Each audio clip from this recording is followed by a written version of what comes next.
तो मैं चाहूंगा आप जनता को थोड़ा सा बताइए, हमारे जो डिस्ट्रीब्यूटर हमारे यहाँ पर एकत्रित हुए हैं उन्हें बताइए कि इस कंपैरेटिव एनालिसिस में आपका क्या क्रक्स निकला और क्या ये इतना इंपॉर्टेंट क्यों है जो रूल्स की हम बात करते हैं, लॉज की बात करते हैं। Friends, very good afternoon to everyone. Thanks to this stage, Chat with Surinder Watts. Sir ये बेसिकली ये जो डायरेक्ट सेलिंग इंडस्ट्री है, इसके लिए मैं कहना चाहूँगा ये widely discussed but least understood है। इसके ऊपर चर्चा और बातचीत तो सब लोग करते हैं, लेकिन समझते बहुत कम है। और मैं मेरे परिवार की सेकंड जनरेशन हूँ डायरेक्ट सेलिंग इंडस्ट्री में, तो हमेशा मेरे मन में ये चीज़ चलती थी कि इसको लोग एज ए डिग्निटी या करियर ऑप्शन जब आप बताते हैं आप डायरेक्ट सेलिंग कर रहे हैं, उसमें और क्या कर रहे हैं, व्हाट एल्स। सो यहाँ पे कुछ रिसर्च या कुछ गवर्नमेंट कुछ इनिशिएटिव क्यों नहीं लेती है, और उस चीज़ से मैंने इसमें पीएचडी करी। और जो मेरी पीएचडी रिसर्च में सामने आया कि ग्लोबली इसके ऊपर अलग अलग कंट्रीज ने, यूएस में, यूके में, सिंगापुर में, थाईलैंड में, मलेशिया में इसके ऊपर स्पेसिफिक लॉज हैं, और इंडिया में क्या लॉ है इस पर मैंने कंपैरेटिव स्टडी करी, और कैसे हम लोग ग्लोबली वहाँ से बेटर प्रैक्टिसेस अडॉप्ट करके इंडिया में कैसे इम्प्रोवाइज कर सके। क्योंकि जहाँ पे एक अच्छी रिसर्च के बाद में अगर प्रॉपर लॉज होते हैं, सरकार समर्थन करती है, जो चीज़ मेरी रिसर्च में आई। आप लोग जब बाहर पोस्टर देखने आएंगे तब मैं आपसे रूबरू जरूर बात करूंगा, आपको डिटेल में जानने को मिलेगा। तो जहाँ पे सरकारें इसके ऊपर प्रोत्साहन देती हैं, प्रॉपर लॉ लीगल फ्रेमवर्क होता है, तो वो इंडस्ट्री आसमान छूते देर नहीं लगाती है। सो ये एक मेरी रिसर्च से निकल के आया। Thank you doctor Gopalo. Swati आप पे चलेंगे। तो आपका भी बड़ा इंटरेस्टिंग टॉपिक है, और हम में से सभी लोग इस समस्या से जूझते हैं कि डायरेक्टर लोग आ तो जाते हैं डिस्ट्रीब्यूटर ग्रुप में, लेकिन वो टिकते नहीं है ना। थोड़े समय बाद कभी इधर उधर चले जाते हैं या कई बार छोड़ देते हैं इंडस्ट्री को। तो आपकी जो स्टडी है वो इसी के अराउंड रिवॉल्व करती है। तो आप अपनी स्टडी के बारे में थोड़ा सा बताइए कि उससे कैसे हम इसका समस्या का समाधान ढूंढने की कोशिश करते हैं। जी, पहले तो हमने ये देखा था कि डायरेक्ट सेलिंग कौन कौन सी चुनौतियों का सामना कर रही है। लास्ट कुछ डेकेड्स में इंडस्ट्री ने बहुत सारी चुनौतियों का सामना किया है। पहले गाइडलाइंस नहीं थी, रूल रेगुलेशंस नहीं थे। लोगों का ये मानना था कि डायरेक्ट सेलिंग इंडस्ट्री और पिरामिड स्कीम, पॉन्जी स्कीम एक ही है, और कहीं ना कहीं बहुत ही नेगेटिव परसेप्शन रहा है लोगों का। वैसे ही कुछ लोग ऐसे भी थे जो इंडस्ट्री में आते थे, इंडस्ट्री में कुछ समय व्यतीत करते थे और इंडस्ट्री को छोड़कर चले जाते थे, बहुत जल्दी छोड़कर चले जाते थे, और वो लोग एक नेगेटिव परसेप्शन इंडस्ट्री का लेके जाते थे। तो जो हमारी रिसर्च है ये इसी पे ही है, क्योंकि देखिए चुनौतियों का सामना करने के साथ साथ उसका सॉल्यूशन निकालना भी जरूरी है। गाइडलाइंस आने से, रूल्स रेगुलेशन आने से एक हिम्मत मिली है इंडस्ट्री को, वैसे ही जो और चुनौतियां हैं उसका समाधान निकालने की हम भी कोशिश कर रहे हैं। जो मेरी रिसर्च है, हमारी रिसर्च है, इसके जरिए हम उन तथ्यों के बारे में, उन फैक्टर्स के बारे में बात करेंगे जिसकी वजह से कोई भी इंडस्ट्री को ज्वाइन करता है या फिर छोड़कर चला जाता है। इससे इंडस्ट्री और जो डायरेक्ट सेलर्स हैं या मैं कहूँगी लीडर्स हैं, उन दोनों का ही फायदा होने वाला है।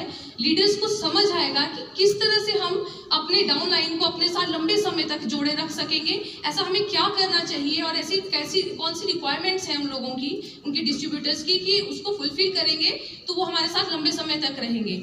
और जो इंडस्ट्री को जो हमारा ये जो रिसर्च का रिजल्ट है वो एक तरह से सजेशन देगा, उन्हें समझ आएगा कि उनके डिस्ट्रीब्यूटर्स उनसे क्या चाहते हैं, डायरेक्ट सेलर्स उनसे क्या चाहते हैं।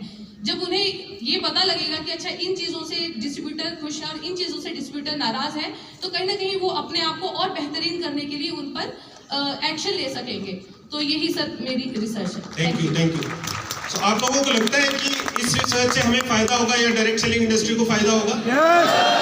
राइट। तो मैं आपको एक और चीज बताता हूँ, इंडस्ट्री को तो फायदा होगा, लेकिन कई बार हमें लगता है कि इंडस्ट्री का फायदा तो हो रहा है, चलो मेरा क्या फायदा है ना। हम अपने फायदे को इतना नजदीक से देखने लग जाते हैं कि हम बड़ी पिक्चर भूल जाते हैं।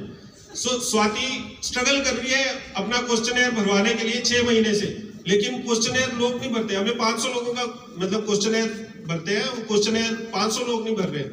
तो आप में से भी कुछ लोगों को क्वेश्चनर मिला होगा, मेरी रिक्वेस्ट है कि आप उसको भरिए ताकि हम नए से नई रिसर्च लाके नए से नए सॉल्यूशन इंडस्ट्री को दे सके। इंडस्ट्री है तो हमारी कंपनी है, और हमारी कंपनी है तो हम है, इतना ध्यान रखिएगा। राइट। तो इंडस्ट्री से ही सब कुछ स्टार्ट होता है। ज्योति मैम, आपने रिसर्च किया है कंज्यूमर बिहेवियर, बड़ा ही फेवरेट टॉपिक है मेरा है, और आप डायरेक्ट सेलिंग में स्पेसिफिकली कंज्यूमर बिहेवियर को स्टडी कर रहे हैं। तो इसमें और ट्रेडिशनल जो कंज्यूमर बिहेवियर, उसमें आप क्या डिफरेंस पाते हैं? आपकी स्टडी किस डायरेक्शन में, थोड़ा सा आप बताइए लोगों को। नमस्कार साथियों, मैं जो रिसर्च कर रही हूँ कंज्यूमर बिहेवियर के ऊपर कर रही हूँ। और कंज्यूमर बिहेवियर जो होता है कि एक जो कंज्यूमर होता है वो किस तरह से रिएक्ट करता है किसी प्रोडक्ट को लेके। और कई बार हम ये गलती कर लेते हैं कि जैसा नॉर्मल ट्रेडिशनल उसमें हो रहा है, कई लोग सेल्स उसी डायरेक्शन में लेके चले जाते हैं, पर ऐसा नहीं है।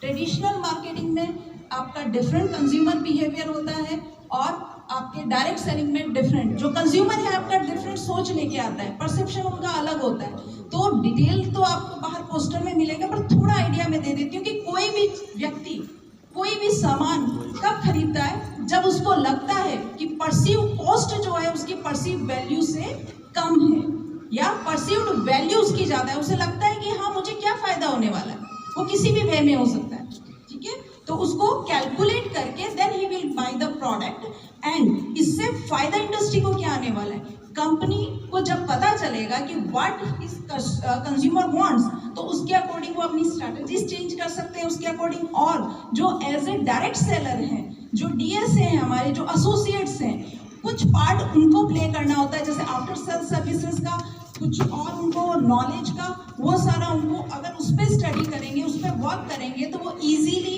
इस बिजनेस को आगे बढ़ा सकते हैं। और जैसा आप जानते ही हैं, लो चेंज हो चुके हैं, अब हमारा फेवरेबल टाइम आ गया, तो परसेप्शन हमने ही चेंज करना है, आपने और कंपनी ने। कंपनी तो बाद में आती है, पहले आप होते हैं। Thank you thank you ma'am.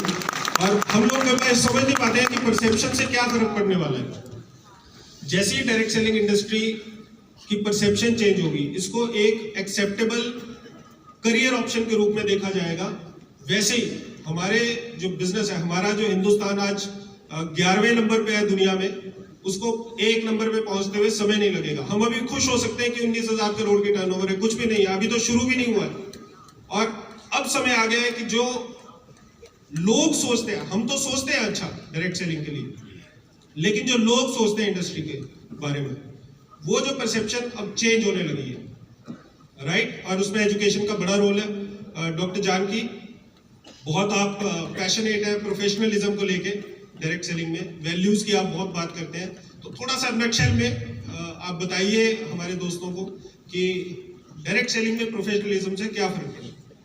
जी बिल्कुल सर, जब मैं PG diploma in direct selling Shoolini university से कर रही थी, तब हमारी 6 महीने की इंटर्नशिप थी। उस दौरान मैंने प्रोफेशनलिज्म पे सर्वे किया। और सर मैं पहले ये बताना चाहूँगी कि प्रोफेशनलिज्म क्या होता है और प्रोफेशनल्स को क्या कहते हैं।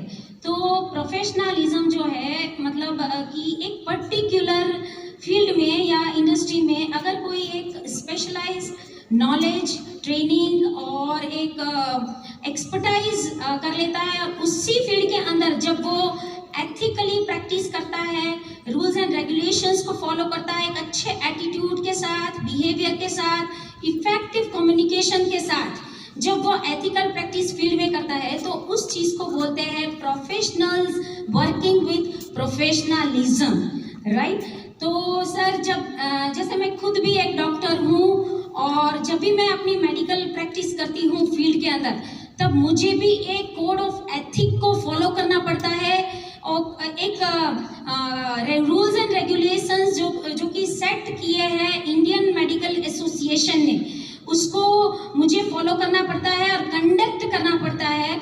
और जैसे दूसरे प्रोफेशंस में जैसे हो गए लॉज, एडवोकेट्स जिन्हें bar council of India regulate करती है, गवर्न करती है, जैसे फाइनेंशियल सेक्टर सर्विसेज में रिजर्व बैंक ऑफ इंडिया उनको रेगुलेट करती है, वैसे ही डायरेक्ट सेलिंग इंडस्ट्री में अगर हमें प्रोफेशनलिज्म को लाना है तो एक set of rules and regulations होना और लाना बहुत ही ज़रूरी है।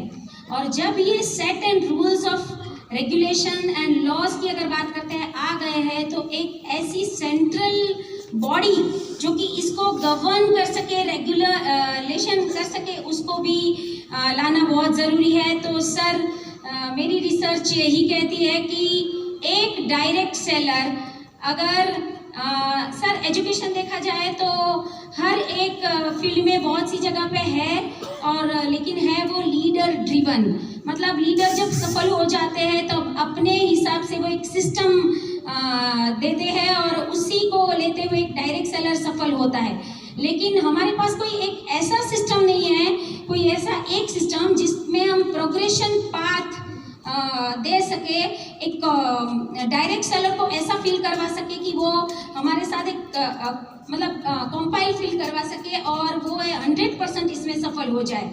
तो मुझे लगता है सर, अगर एक डायरेक्ट सेलर प्रोफेशनलिज्म बनना है तो इसको एथिकली प्रैक्टिस करे, और इसी के साथ मेरी यही रिसर्च लाती है। और जिनको भी ये डिटेल में जानना है तो वो पोस्टर के पास ज़रूर आ सकते हैं। और सर, फाइनली एक मैसेज देना है, from knowledge to nobility we are going, right? So professionalism is something which is engine, and values are something which is like the steering of the car. Very good, very good, very good. Professionalism is the engine और values आपका steering है। बहुत बढ़िया बात आपने की Janaki ma'am. And हम भी ये मानते हैं, हम बहुत सारे लोग हम वाई के ऊपर बहुत फोकस रहते हैं कि डायरेक्ट सेलिंग का वाई हम फाइंड आउट करें, और वाई पे इंडस्ट्री चलती है, इसमें कोई दो राय नहीं है। लेकिन वाई के साथ साथ हाउ का होना भी बहुत जरूरी है, और जो हम एजुकेशन और रिसर्च से निकालने की कोशिश कर रहे हैं वो हम डायरेक्ट सेलिंग इंडस्ट्री का हाउ ही फाइंड करने की कोशिश कर रहे हैं। किस तरीके से? दीपेन, आपने मार्केट के ट्रेंड्स को स्टडी किया है, ये मार्केट किस दिशा में जा रही है। डायरेक्ट सेलिंग इंडस्ट्री के ऊपर आपकी जो ऑर्गेनाइजेशन है वो बहुत ज्यादा रिसर्च करती है, तो आप नटशेल में बताइए कि क्या ट्रेंड्स आप देखते हैं मार्केट में, और किस तरफ को हमारा फ्यूचर क्या है इंडस्ट्री का। तो first of all thank you Kamal sir and Surendra sir. May be ये रिपोर्ट आप सबकी बहुत ज़्यादा हेल्प करेगी आगे के ट्रेंड्स को समझने के लिए।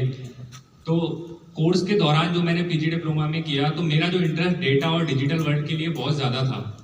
उसके साथ मैंने अपना करियर डायरेक्ट सेलिंग टुडे के साथ स्टार्ट किया। तो जब भी हम किसी भी इंडस्ट्री को एज अ करियर चूज करने की बात करते हैं तो उसमें मेजर 3G हम जिनको फॉलो करना चाहिए, वो फर्स्ट है गवर्नमेंट। तो गवर्नमेंट ने हमारे लिए इसको एक लीगल इंडस्ट्री रिकॉग्नाइज किया, रूल्स भी निकाले। आफ्टर दैट गाइडेंस, एक हमारे पास यहाँ पे मेंटोर्स हैं, काफ़ी सारे टीचर्स हैं, लीडर्स हैं, अपलाइन हैं, जो हमें गाइड करती है कैसे सक्सेसफुल होना है। अब थर्ड पार्ट आता है कि इसकी ग्रोथ क्या है। अगर ये दोनों चीज़ मैटर है, अगर ग्रोथ भी है इंडस्ट्री की, तो एक अच्छा करियर हो सकता है। तो हमने इसी के रिगार्डिंग टॉप 75 कंपनीज का डेटा को एनालिसिस करा, उसका ऑडिट रिपोर्ट निकाला, और उसके बिहाफ पे हमने एक रिपोर्ट को जनरेट करा। अब इसमें ये परसेंटेज भी नहीं है कि कितनी इंडस्ट्री कितनी ग्रो हुई, और उसके की फैक्टर भी है। अगर उन की फैक्टर को आप कंसिडर करेंगे, अपने वर्क के साथ फोकस करेंगे, तो आप भी अपने करियर की ग्रोथ को उसके साथ अलाइन कर पाएंगे। तो मेरी आपसे गुजारिश है कि आप पोस्टर रिप्रेजेंटेशन पे वहाँ पे आएँ और हमारे साथ डिस्कस करें, ताकि हम आपको और डिटेल में बता पाएँ कैसे आप इन ट्रेंड्स का यूज अपनी डायरेक्ट सेलिंग जर्नी में कर पाएंगे। Thank you so much. Thank you Dipen. तो आप लोगों ने देखा, बार बार ये बोल रहे हैं कि बाहर आइए, बाहर पोस्टर वाला